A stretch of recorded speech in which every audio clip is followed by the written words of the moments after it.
soldier. I'm 71 years old. I'm just short of 71. I'll be 71 at the end of December. So call me 71. We will. How long did you attend Lansdowne congregation? From this. I've been here 71 from long this. years. And that is 71 long years. 21 years. okay. Can you recall how big the congregation was at the time? It is very big because as I became aware of myself, right, one thing I can remember was the choir, it sat on both sides of the church. The female choir sat on the one side and the male choir sat on the right-hand side. And the male choir filled up the whole block. So you can imagine how, the female choir was a lot bigger, but you can imagine how big the congregation was. What hurt the congregation badly was the group areas act. When they started moving the people of color out of the area. Then you had 12 people in the church on a Sunday morning. That's how bad it was. And then they brought members from London to help pull up the congregation. Who was the shepherd or rector at the time? I cannot remember because I was very too young. Yes. Very too young. Very long ago. Can I ask who is the first shepherd or rector you remember from the congregation? According to the paperwork that I've got, the first shepherd was the priest porter. That's according to the paperwork that I've got. What were the highlights or your fondest memories in the congregation? What happened was, one Sunday morning, myself and Deacon Smith, you walk worse than I did. But look, I wasn't over in the wheelchair. I could walk. And I was sitting at the back with Colin and talking after the service. And Bishop Witten had conducted the service. And he saw Colin and myself sitting at the back. And he walked all the way from the front to the back. And he came to greet us. And I said to him, Bishop, are you coming to greet? I'm a coca. which he found quite amusing. He found it quite amusing.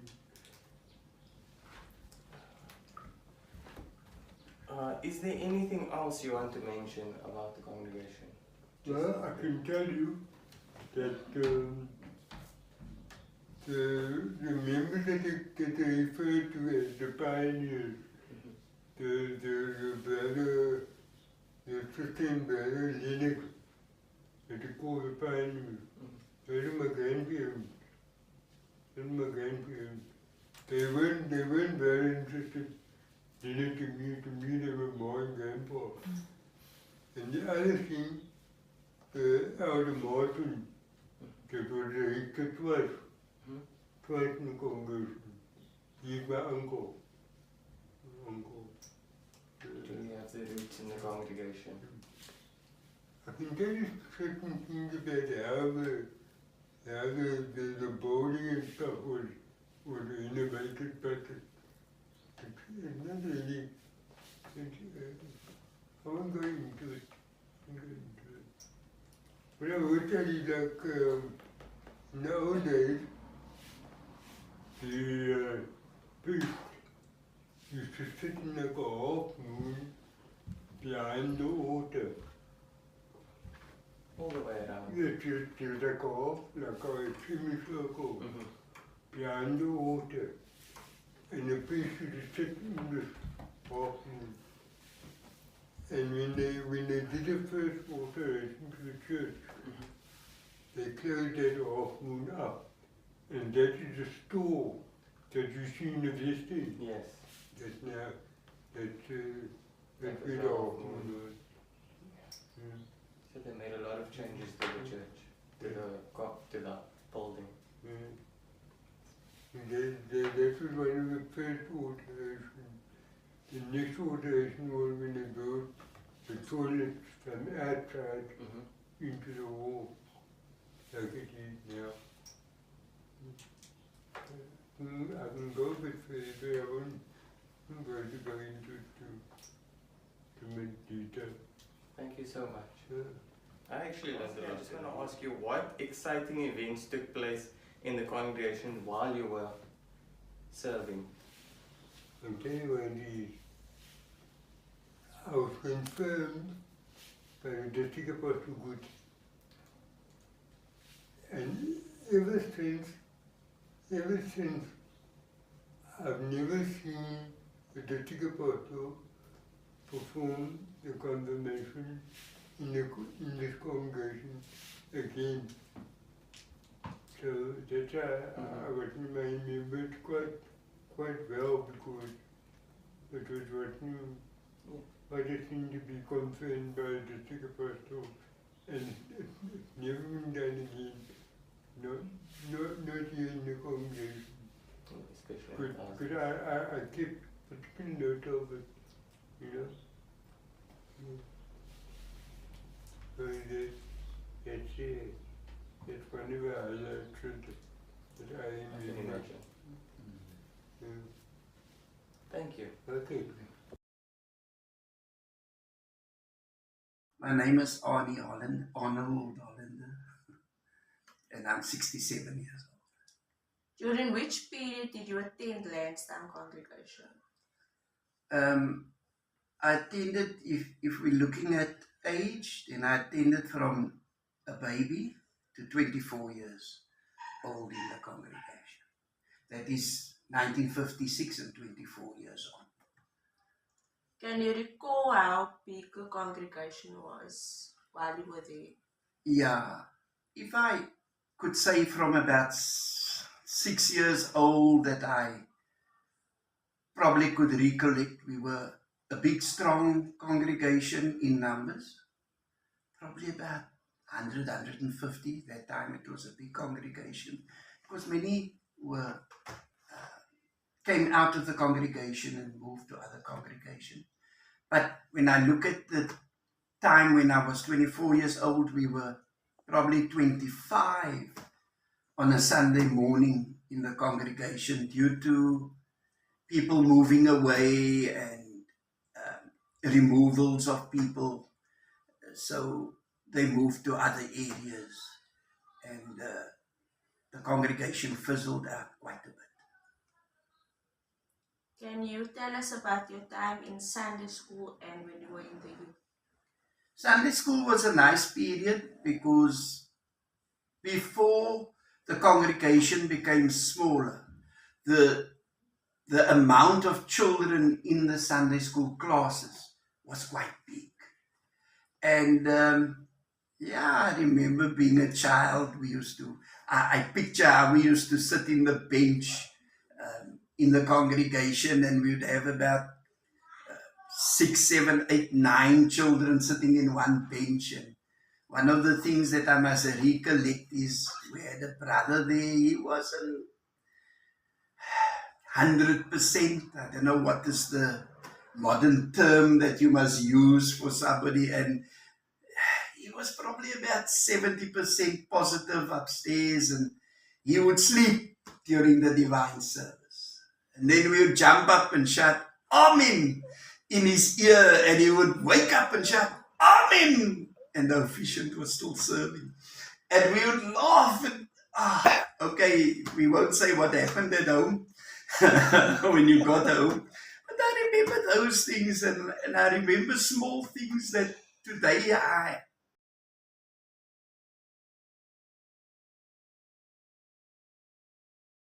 Rudolph age 87. During which period did you serve as rector of Lansdowne? From 1968 until 1980. Okay. Can you recall how big the congregation was at the time? When I got there, well, then I met five priests. Then I was the sixth one. Fondest Franklin was director at that time, you know. But when the district elder Abrams introduced me there the Wednesday, he was on holiday. But then, of course, he was director, and I fitted in there now with this other five priests. And the congregation was about 200, 250 members, Yeah. 200, 300, say 300, you know. Yes. But as the group area was now in operation, you know, they moved out slowly. Yes. You know, eventually they moved out until a certain time, you know, and they became less and less. So there were less members. Yeah, less members. I say the day when I left there was 160 members, Yes. including children, Yes. you know. Yeah. So low, so little they become. But of course, then, yeah, the change came 1994 when Mandela took over, you know, and slowly people came back. Well, transfers in, not all the the original people, but of course, members was now taking transfers back to Lansdowne and so forth. Yes. You know what I mean? Yeah. But when I left, it was with 160 60 members. members, Okay. including children. How long were you rector of Lansdowne? Well, I said from 1968 To 1980. to 18, in that period, you know, I was serving as a priest in the area with Fondest Franklin, you know. Yes. And eventually, all the priests also, they moved out. Like Priest Jafta moved out, and Priest Vaughan, he also moved out. Priest Wessels, he lived in Witten, I mean, in Q-Town, all of. Eventually, I was alone with Fondest Franklin for that time. In between that time, you know, before 1980. I was alone with him there in the area, you know. Yes. And he served, and you say again? How long were you rector of Lansdowne? And then, at the year 1980, after I worked with so many rectors, worked with many rectors there, you know. As I say, Elder Martin was in and out, you know, camaraderie, and the district elder of the vet. Well, the last director, it was there before I finished off, was it Elder Van der Poel, you know. That was between 1975, I think, 1970, you know. Then he decided to move to Australia. And then in the meantime, the Bishop Adrians came into the district, you know.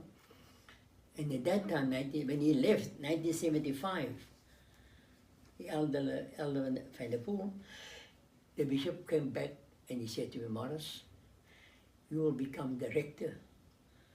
You've been working as a priest, but now you will be director of Lansdowne from 1975 to 1980. Okay. You know, but in that period, for the 4 years I was rector, I had to work alone. Yes. There's no other priest. Eventually, on the end, I'll say, towards my end, Priest Gibbs came to me. Was sent to us, you know. And then, of course, I won't say anything about others, but the other rectors were very stingy, especially Hannibal Park. Then we fall on the land of Hannibal Park. Then we were on the Hannibal Park. And Hannibal Park had 24 priests that time. And our district elder, Lawrence, was then our district elder in that period, you know, 70 to 80. And then I asked this elder Lawrence, man, Hannibal Park got such a lot of priests. Just send somebody on a Sunday morning to help serve here. Yes. Because there's a time when I had to do baptism alone. I had to do the adoption, you know. And then I was alone. What can I do? I must do it, you know. And it was a joy for me. It was a joy, it was a good experience for me. And that was now between 1970, 1975 to 1980, you know. For 4 years I was a rector of Racecourse Road from 75 to 1980. What were the highlights or your fondest memories in the congregation? No, you know, there are so many I'll say. Experiences I made there. Yes. You know, the highlight was the senior members, you know, in the congregation. Sister Hollander, you know, she was one of them. You know, Sister Ronnie, you know, Sister Ronnie, Priest Ronnie's wife. Yeah. We always used to come together, and then of course we enjoy ourselves in the congregation, and also the Stridhams, Sister Stridham and his family and her family. They were always around me, and we had that highlight amongst ourselves. We enjoy ourselves, go to the house, whatever. And at the time that we went up to the mountain with the Sunday school children, you know, on this what do you call it, the highway. And then the district elder Lawrence was with us. And well, was really enjoy ourselves on top of the mountain. The children really enjoy ourselves. Also myself, that was the first time I went up there. You know, just by the way, before I go further, I was now working in Cape Town, and then of course it was before I went to the mountain. And then I worked in Cape Town. Then I walked down Ledley Street. Then a European chef came to me. He said, "Excuse me, I had the uniform on of my firm." He asked me, how do I get to the table car? I said, "What table car?" He looked at me. I asked me, "Are you a Capetonian?" I said, "Yes." "You don't know your own Cape Town, go." He insulted me there. "You don't know your own town." Because then afterwards I realized, no, wait, let me find out, you must go to the Onisdorp bus. Yes. He will take you away. No, he insulted me. "You don't even know your own town, your own country. What kind of person are you?" But no, that was when that happened, no, I must go into this now. As a Capetonian. You see? But that was the highlights of us, man. Yes. And then also at Sister Holland's place, we were really enjoyed ourselves, you know, whenever. And also the experience I made, I'll say, I feel that was also a highlight, you know what I mean? Experience I made. My car didn't want to start here. I said to my wife, "Evie," of course my Evie was Evelyn, "Evie, my car don't want to start. I'm going to take a walk." I always prepare myself, not on the last minute, long before hours to go, in case something happened. That was always my desire and my wishes, you know. And then of course, it was early, 7 o'clock. So I said, "I'm going to take a walk to Lansdowne." Then she asked me, "How will you get back?" I said, "Well, the Lord will provide. The brothers will come around, they will be, they know where I'm going to, they got my program." Yes. You know, I had a family visit. Then of course, I left, went through the subway, and I take that road to Lansdowne. As I walked down the road, I came to a certain crossroads road. And this road goes towards, they used to call it, what they call it, what they call that nickname. But anyway, it's now Rondebosch East, that end. It's now Rondebosch East, but they had a nickname. I got on that corner, on that crossroads. I couldn't move. I couldn't move. I felt the hand against my chest. Couldn't move. I said, "But I must go forward. I must be there, near Racecourse Church. A family around there. and I can't go. And then the voice said to me, turn right. Go right. I said, right. Now who's staying this side? Robbie Paulson, don't we know him? No, he was one of the directors. Before my time, before my time, long before my time, after my father left, he came also in there, District Elder Paulson, Bishop Hollander became director when they sent my father to Parkwood. Anyhow, I said, turn right. The voice said, turn right. It's now all in my heart, no? I stood. But I feel this is a nice highlight of my life. I thought, well, Elder Robbie Paul's daughter lived this side, and she's married to a non-apostolic, but she's lived this side. Because most of those people that side, they moved out, the goldsmiths and whatnot, they moved out. So I thought, well, now I'm going. So I left, I walked right, all the way. So I came to her house. I knocked on her, she opened the door. She said, Priest Rudolph, I was praying for you. He hugged me, that you must come. I said, no, wait, let me come inside and hear what is the problem? She said to me, then he said, our children was all baptized and sealed. I think he said about 2. All baptized, and the husband he was with it all the way. He was also in the church. And the children was baptized when they were sealed. Nice chap. Can't come to a surname now, a married surname. But anyhow, she said to me, you know, pretty soon I sat down, he said, you know, my husband, his name, Charlie, I think so, I must say Charlie, went to his minister, he's a Roman Catholic, go ask him to give them a marriage blessing. He said, but you got this already long before time. Look, at 2 children were baptized and sealed. What made up him? But made him up that he must go now to the Roman Catholic priest. Yes, he was on his way now to confess the priest. You know.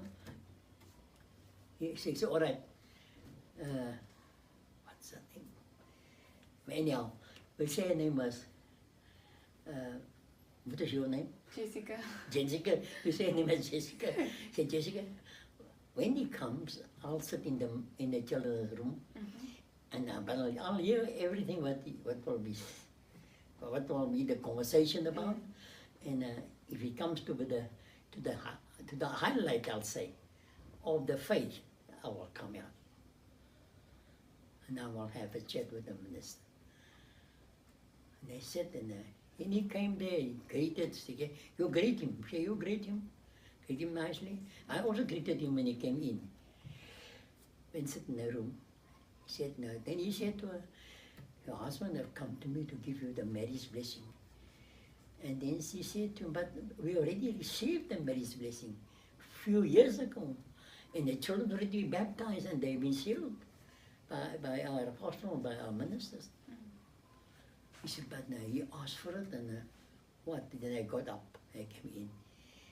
I said, Father, they said Father. So I addressed him as Father. You spoke about the marriage blessing, and she just told you, she already received the marriage blessing. Can't receive another one. He said, but this is what he wants. And then I said to him, then I thought, no, well, yeah, I must come straight to a point. This is a minister, and he knows the Bible from back to front. I said to myself, no, I must come to say, Venerate Father, who gave you the power, the commission to give that blessing? He looked at me. He said, it's in the Bible. The Lord said to his disciples, go ye therefore and teach all nations, baptizing them in the name of God the Father, the Son, and the Holy Ghost. To who did Jesus Christ give that power and that commission? And he looked at me. Didn't he give it to his disciples? Are you one of the disciples? He looked at me. He said, look, Father, You are a minister and you know your Bible. I'm also a minister. But let us come to the point where Jesus gave the power. He gave the word from his Father. And he said to them, wait in Jerusalem and I'll give you the power. And ask my Father, then after his resurrection, to go into the world and to do what I have taught you to do. You know, where are you people? Where are you as a father, as the Roman Catholic? Where does, so I said, I'm going to touch on your high minister. Where does your high bishop come in? Where does your pope come in? Where is the chief apostle the Lord spoke about? Peter, upon your faith I built my church. Where is that man? Where is that man? Not the man, the ministry, the power from God, the apostles, and to you. And I'll be with you until the end of the world. Now where is that? Where is those men? He couldn't answer. So I said to him, sorry that I must touch so deep into your faith. And they hear this now. This, but I'm sorry to say, they already received the Mary's blessing. And then he looked at his wife and said, well, then it was past 9, going home. He said, I must go. He said, no, fine. Charlie will take you back to your place, to your wherever. And I'll wait for him till he comes back, you know. And I prayed there. And I prayed also for this minister, this father. And I thank the Lord that we had a nice and a friendly conversation. Anyhow, it was the highlight. And then of course when he came back, I said, Charlie, then I didn't have the car. I said, I haven't got a car, you see, you must take me home now. I said, you surely, President, I will take you home. And, oh, the girl's name is Anne. And that's his name is Anne. And he said, right, yeah, Mr. President, I'm glad you came. I feel very relieved. The Lord have heard my prayers when he said he's going to do this and do that. And here you come.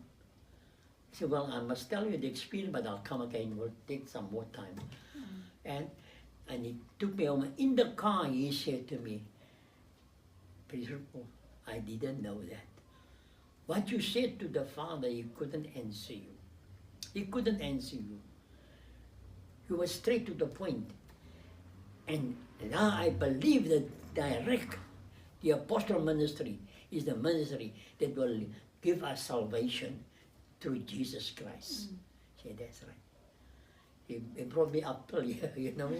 And well, he went home, and then the Sunday morning, I think it was a Thursday, Sunday morning, they were in church here. And I greeted him after the service. I said, how was it? No, and he said, Vaness, I've been pretty strong, you know. He was quite a changed man. And he was talking all the time in the bed about what he had heard. And he understood then the power. It's one of my highlights, you know. Yes. Great man, it was great for me. Joy for me. That I could be the help to this. Yeah, this. Now the angel stood in front of me, I couldn't move. His hands was here. His hands, no, you can't move forward, you must go to the right. You know, the mercy of God, the grace of God, you know. Yes. That's one of my highlights too, you know. Yeah. And the youth, all together, we're always together, you know, in the congregation. Enjoy ourselves singing together after, so sometimes we don't even go home. Then we sing, we all go to the organ. We're only a few months now, you know. It was about 20 youth. We all go to the organ. You know, now the parents are waiting because they are driving their mothers and fathers. You know. Come.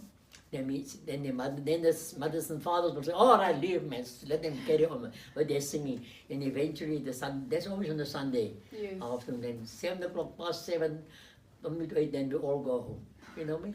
That's always the joy for us, you know. And yeah, that's how we enjoy it. So that's my highlights always, you know. Whatever, you know, in the house of the Lord, you know. Around us, no whatever, you know. Going to, because the other highlight I'll say was Sister Ronnie's mother. She couldn't come to church anymore. She was one of the first organists of Claremont, very first. You know, Sister Roddy's mother. Anyhow, as I said, I was working alone with Evangelist Franklin. And I served there every Sunday morning.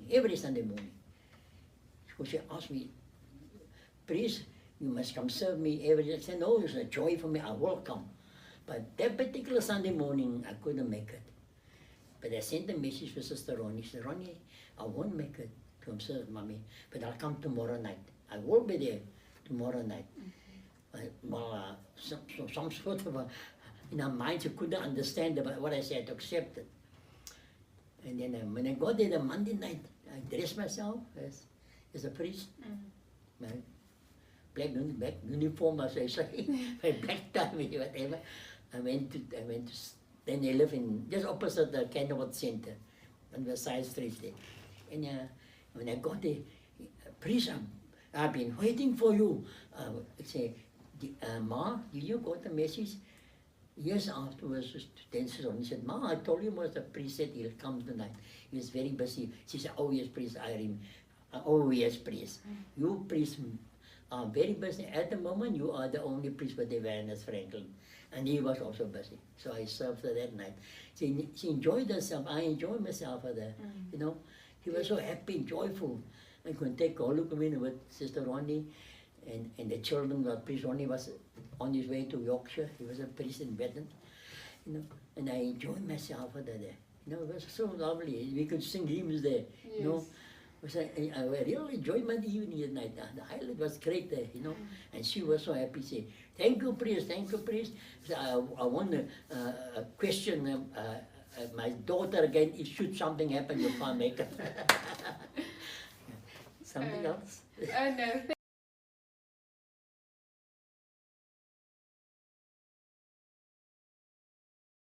Kathleen Barrow, 89.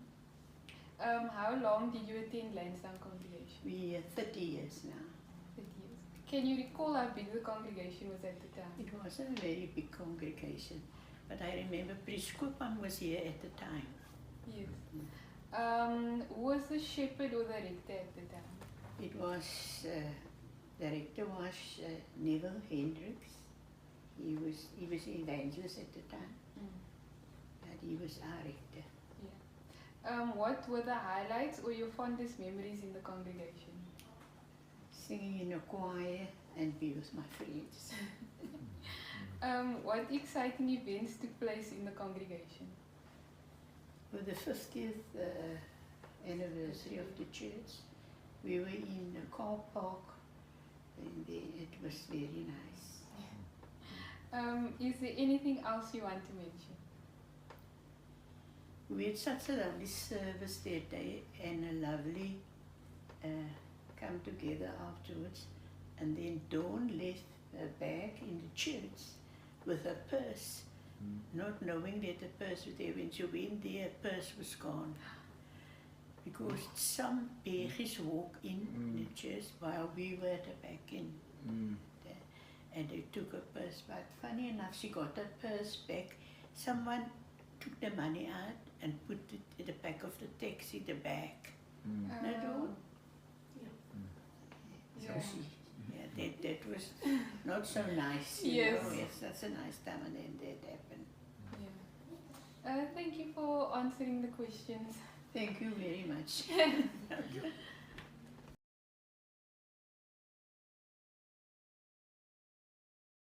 Lillian Strader, 87 years, age 87. Can you recall how long you attended Lansdowne congregation? Since 1986. When did we leave?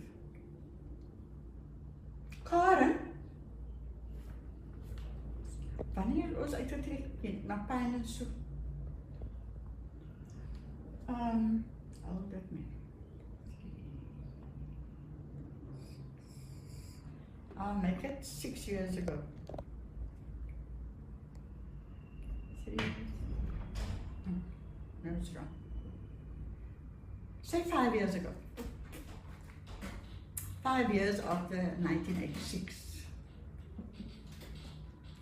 Is there any memories or exciting events that you'd like to share that happened during your time when you attended Lansdowne? There was many, many, many.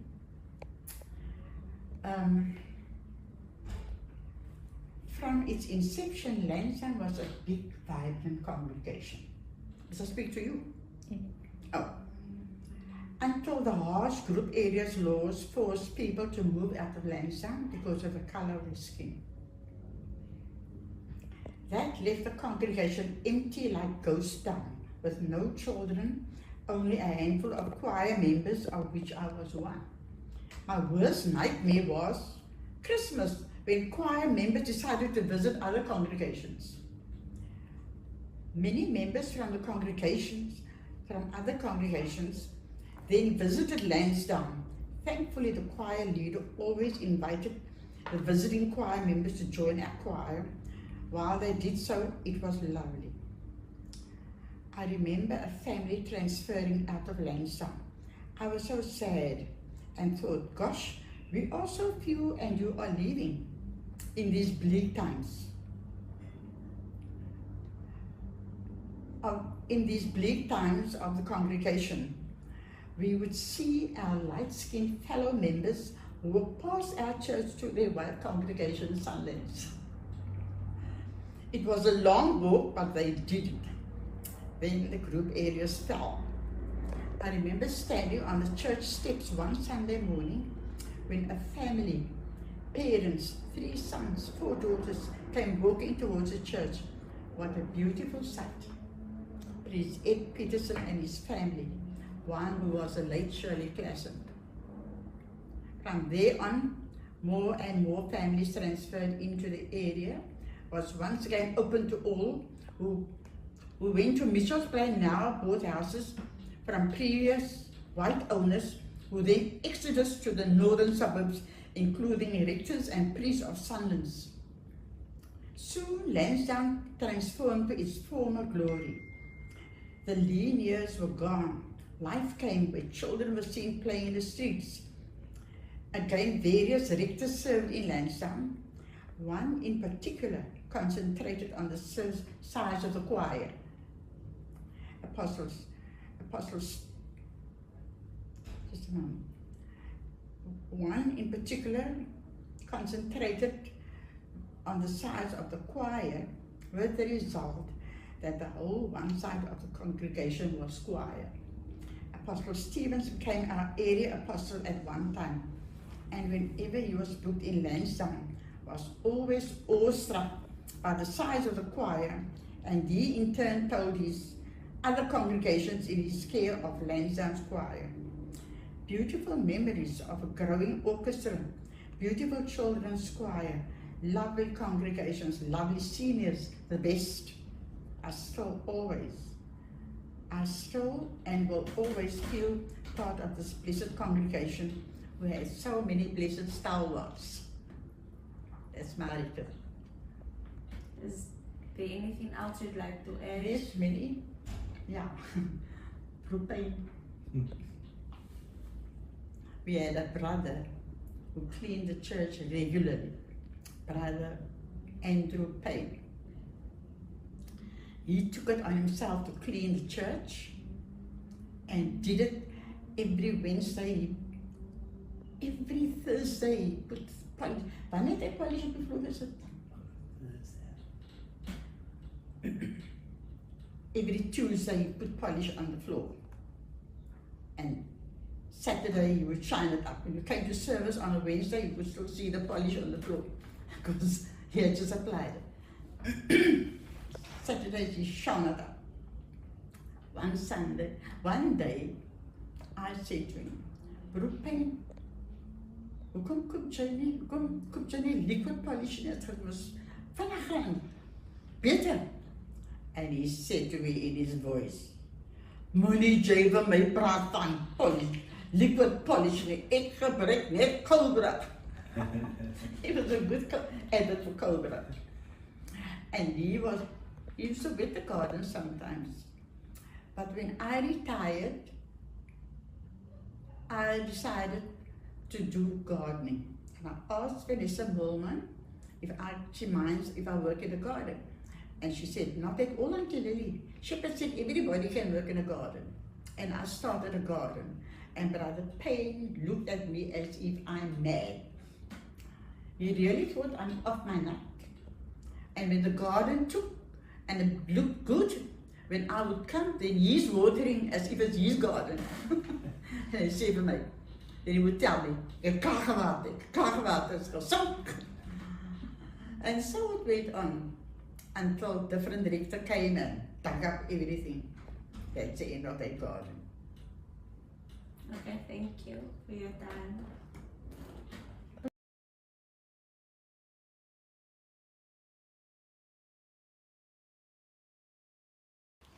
Pamela Joy Goldschmidt Lefleur. I'm 75 years old. How long did you attend Lansdowne congregation? I came here in 1960 as a junior confirmant from Palmyra Road congregation.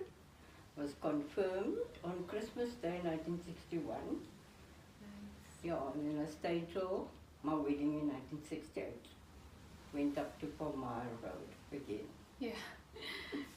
Can you recall how big the congregation was at the time? Very, very. At 68 it was very big congregation. Yeah. Yeah. Who was the shepherd or the rector at the time? 68 was Shepherd Franklin. Yeah. What were the highlights or your fondest memories in the congregation? As a young confirmant, I remember in 1965 going to the airport. We were waiting the arrival of Chief Apostle Walter Schmidt. And it was very exciting because we could go onto the tarmac back then. Yeah. Yeah, a close-up Yes. greeting. What exciting events took place in the congregation? Oh, many. Especially anniversaries, silver wedding, my parents' silver wedding anniversary in 1971. My silver wedding in 1993. And aunt and uncle also had their silver wedding, Sister Marie. Yeah. So your family is was like... Yeah, we had lots of family members in the congregation. Yes. Yeah. Is there anything else you want to mention about the congregation or... The highlight of going to... at the time, it was about 1963.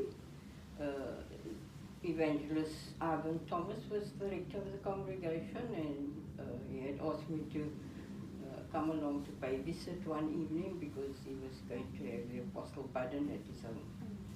And I went down. It was very exciting. After meeting and greeting the apostles, we had prayers, and then I went to the nursery to look after Robin. And after that, we had tea together. Yeah. Thank you so much for answering the questions. Thank you.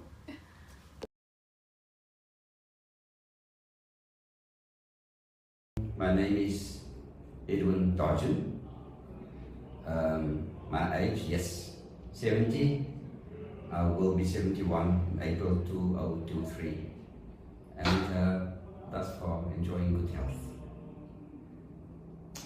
Okay, and do you remember during which time you served as a rector in Lansdowne congregation? Yes, it was in the early 1980s, and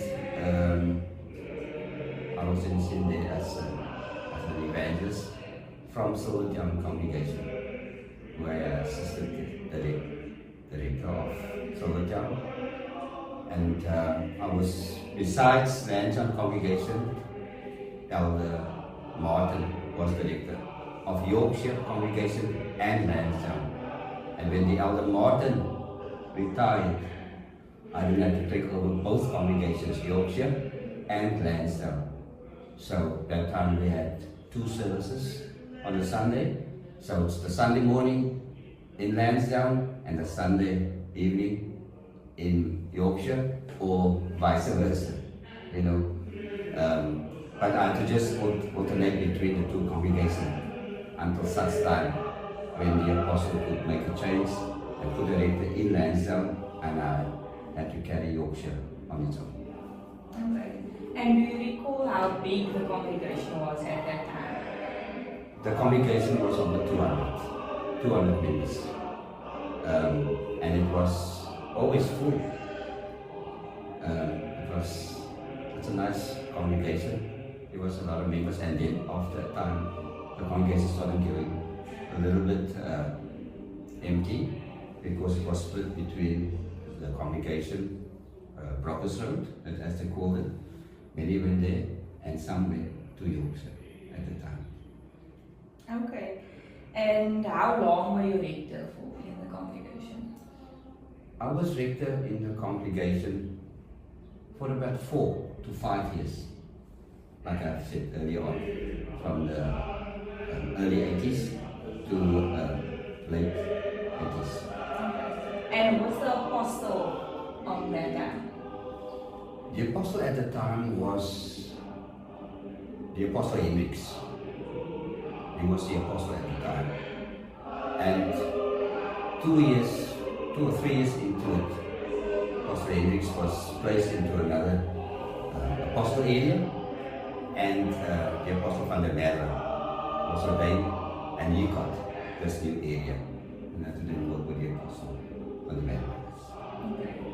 And were there any special highlights or fun memories that you like to share, or any special events that took place in the congregation?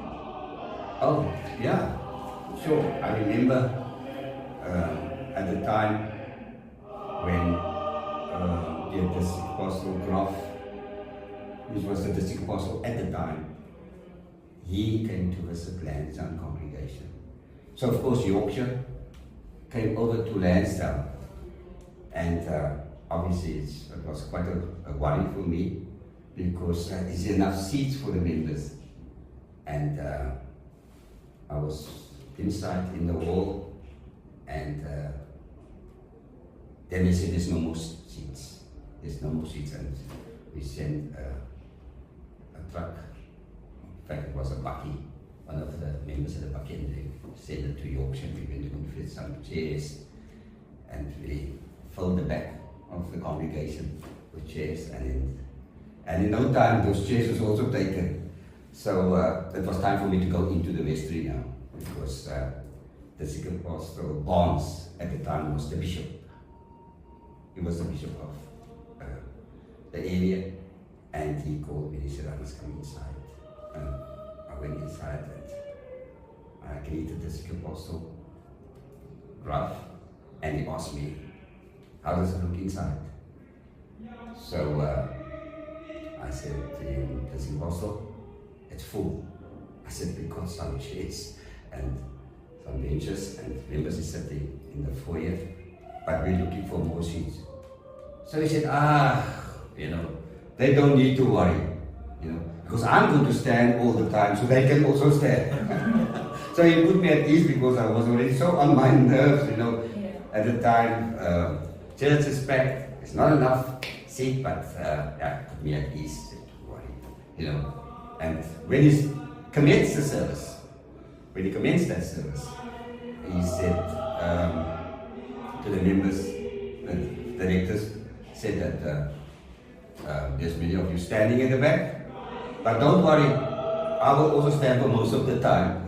So having got that out of the way, he then commenced the service. That was a good feeling. In fact, in that same service, he ordained me into the shepherd ministry, this apostle Graf. And he still said, you've always had a shovel to work with, but I give you a bigger shovel now, and please don't walk behind the members and whip them. Walk in front of them and lead them. I've never forgotten that. I cried like a baby, just to go a little bit down memory lane.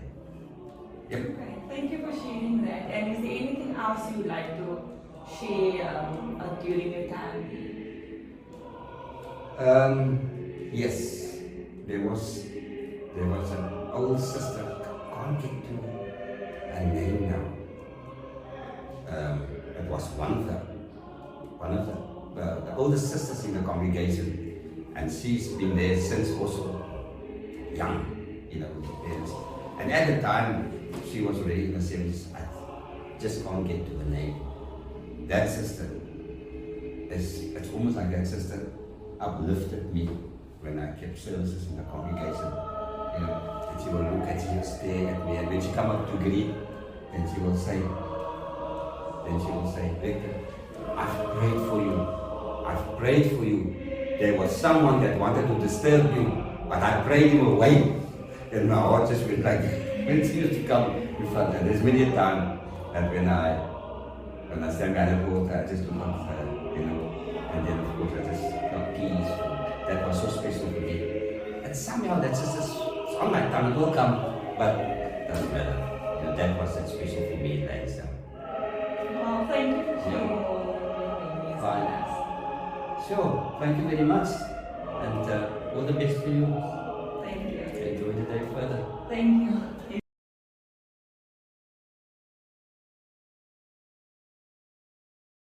My name is Kevin Samuel Johnson, and I'm 64 years old. During which period did you serve as a rector in Lansdowne? From 1993 to 2000. And the period is how many years? 7 years. 7 years. Can you recall how big the congregation was at that time? We were very small. We were about probably 80 members at that time. And who was the apostle at that time? Apostle Cecil van der Merwe. What is your fondest memories and exciting activities that you can recall? Okay, I've got quite a few, but I limit myself to one or two. I think the very first thing I want to say is that being the appointed director of Lansdowne was my first appointment as a fully fledged director, and I think that was very exciting for me. And I was very young. I think I was in my early 30s when I became director here. And I took over from Shepherd Neville Hendricks, and was challenging because I'm young and they experienced rectors, so I think that was a challenge for me, but it's something that I enjoy always, to serve God's people, so I was very happy to take the responsibility as a rector here. And I think that's my highlight coming here. I'd just been a rector of a congregation, although small, but I was happy. Secondly, there was a challenge in terms of totals, membership. We only 80. I think the congregation or the church building can house about 200 to 300 members. So that was my exciting times, one of the exciting times in terms of how can I grow this congregation. And there was a challenge in terms of the state of the building, because there was an indication from admin office that we're going to close Lansdowne because it's not in the right place. The building is in terrible condition and no members. So that was my first challenge. And I think making that announcement, I don't know, maybe she will remember, or maybe she was too young, or maybe she was the product of that announcement to say that we need to grow the congregation, even if everyone must have another baby. And I think over the 7 years we've started with 80, but when I left here 7 years ago, we were about probably between 300 and 400 members.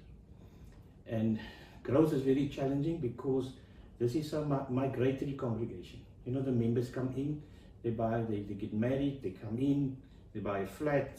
After a year or two, after the lease agreement expired, they move on. And most of the members were senior members, because we had very older members, lots of older members, and a few young couples. So you can imagine our Sunday school outing consists of only one car with a few children, because we were so small. So that was, in my opinion, one of the greatest challenges I had. And when I left here, I was very happy that we could grow the congregation from a very few to over 300 to 400. Secondly, I think when the call came from the District Apostle with regards to that every child must play a recorder. So we look at this project and we enlist every child and every parent to come and play a recorder. And I think at one stage we filled one portion of the church only with recorder players. And that was the start of a good and a great orchestra. I think when I left we had a fairly big orchestra, and the children that started with a recorder, they started to play other instruments. And for me that was really exciting. And is there anything else you want to mention in case of activities that you've done with the congregation over the time you served? There were many. I mean, we had, like I explained, we had outings. We had a lot of senior outings, taking them to wherever we think that they never went, because as you know, as you grow older, you just stay at home. And taking them to places that they've never been, I think that was really, really exciting for me. Maybe a highlight in my life in terms of this congregation was the 50th celebration of the building. Were you part of that? I can't remember. We were 50 years old with the building. You know, that's what we celebrate. And for me, that was very, very important, because there was no history of this congregation, absolutely nothing. So we started to get together history of the congregation from many sources. And my biggest source, and I think I want to mention him, Elder Martin, or I think he was an evangelist, Martin. He was the rector here 3 times in Lansdowne. And he provided me with the bulk of the information from day when they started up to when we were 50. And I think we created a base of historical information for this congregation at that time. And I hope they continued with that until now for the 71st. Thank you.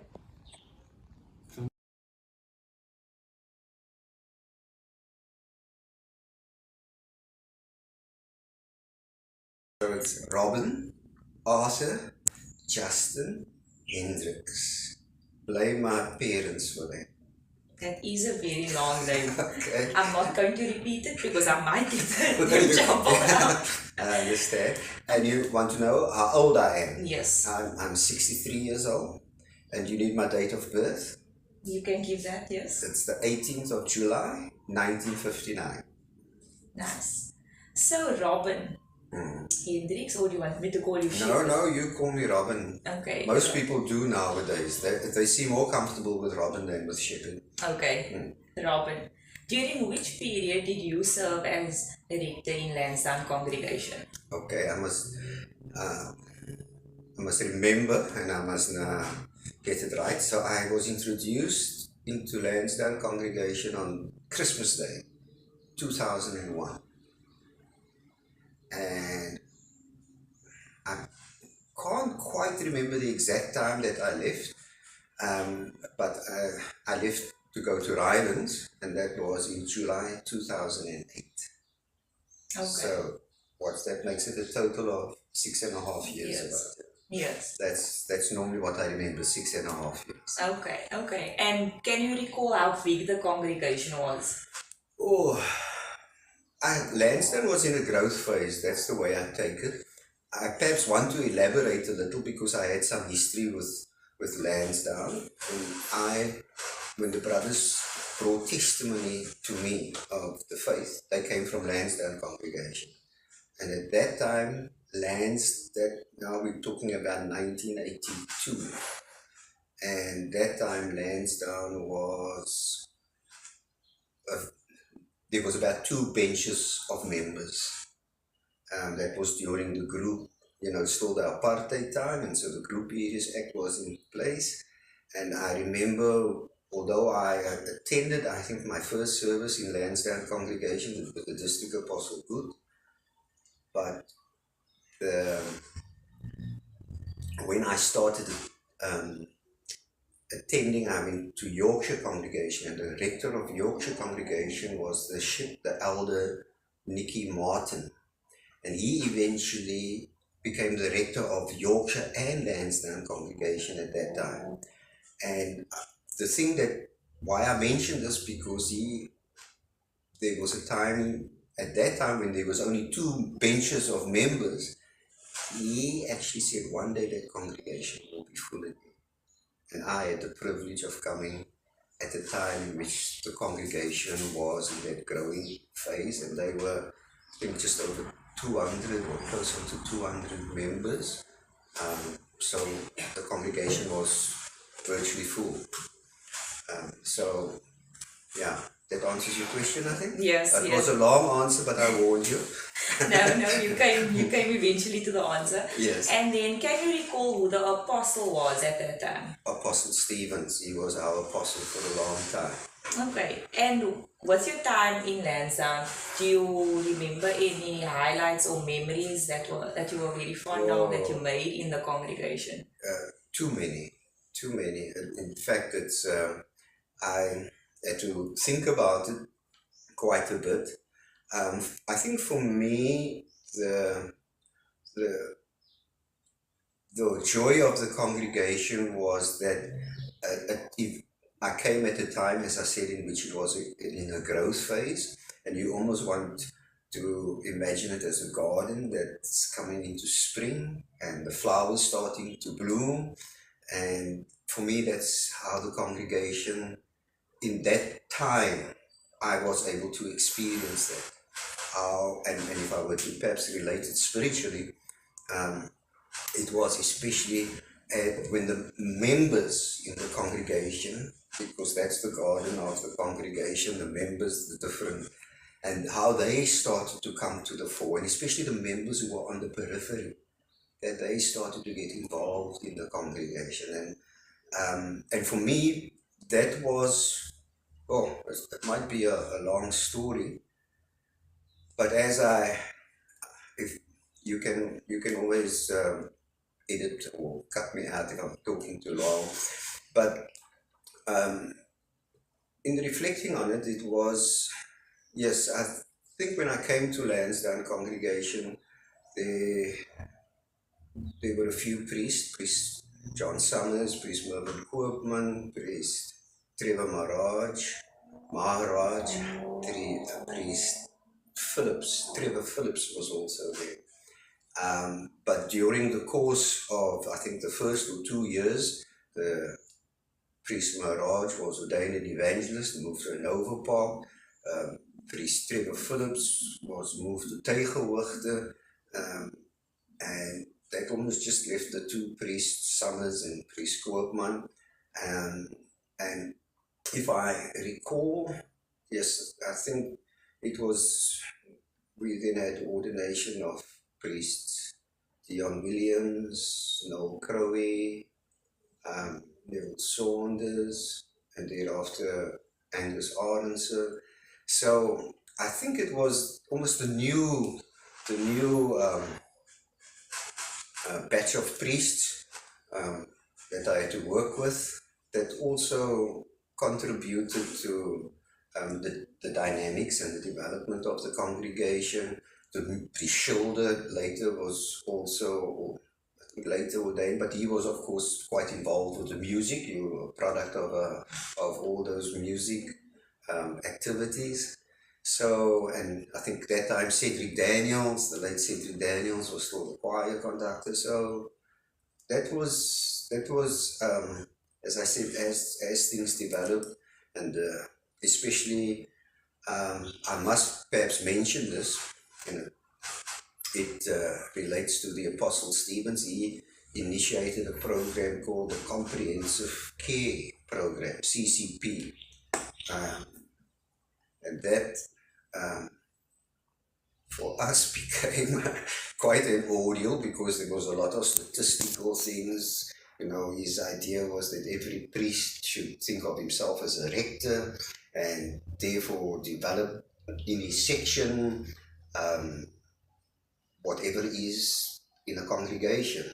There should be an organist, there should be Sunday school teachers, there should be anything that you would find in a congregation should be found in the section. And obviously we wanted to endeavor to do this, and I don't think we really got it all right, but in the process we developed a very strong sense of fellowship. And I think this built on the fellowship that existed in the congregation, because Lansdowne was always, I think, a congregation of fellowship, but this just, took it a bit further into the sections that actually allowed the members, because of their response to the priests in the sections, to actually come much closer. And that made a massive difference, I think, in the congregation. We didn't get all the stats right, but the relationships, and I think just the joy for me in the congregation grew through that. So that for me was a wonderful highlight that this could happen. I recall there was one priest sitting on a Wednesday night saying, something's happening in the congregation, but we don't know what, we're not doing anything different, why is it changing? But I think it had a lot to do with, I think afterwards we said it was because we were trying to be obedient to the apostle, that all these developments could actually take place. So that for me was, and with it went lots of highlights and exciting things that took place thereafter. Sorry for the long answer. No, but thank you for sharing that highlight of yours. And then, is there anything else you would like to mention that you feel you want others to know about Lansdowne? Yes, look, I think every congregation is not the same, and as I say, even Lansdowne as it was then, the dynamics change because people move out of the congregation, people move in, like yourself, the children, the young people grow up. So that's why I say for me it was a privilege being in the congregation at the time in which there was, maybe just a lot going for the congregation. I mean, the young people, the relationship with the ministers, we played soccer with them on a Sunday afternoon. The brothers, we went, on a mission trip with the district, held the Pleities, lots of mischief. But I think the camaraderie, that stands out, I think. And it's not something that just happens. It comes through the participation. And for me, it was a lot about, I think the mission statement of the church only came out a bit later. But it says, and for me, it was experiencing that portion of the mission statement where it says that all may know the joy of serving God and others. And it's preceded by the words cultivating a warm fellowship, that all may know this joy. And I think that's what we were able to witness.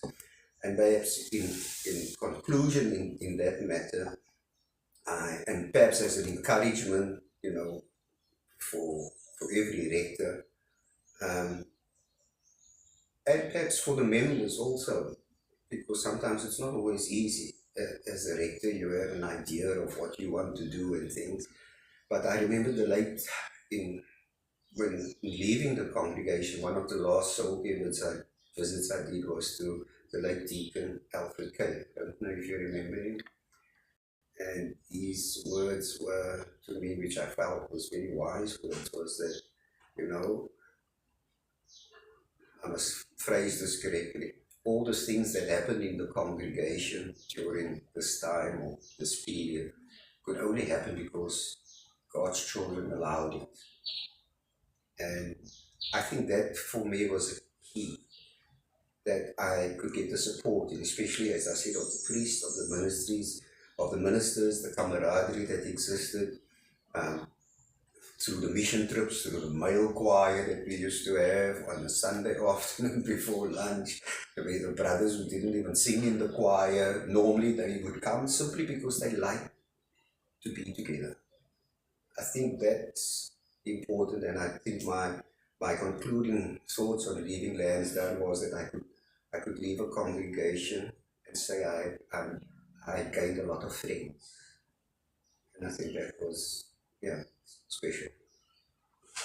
Thank you for sharing all those amazing Yes, and as I said, look, there are many things I can't say, which just has to be off the record, so I'm not going to say it, but that was all part of the contribution, as I say, and I wish the congregation well going into the future, and as we prepare for the coming of the Lord. That's always what we keep in mind, that the congregation is where we must grow and develop and practice all the good things that we are taught. And if we can do it successfully, then it becomes an attractive place for others to want to be there.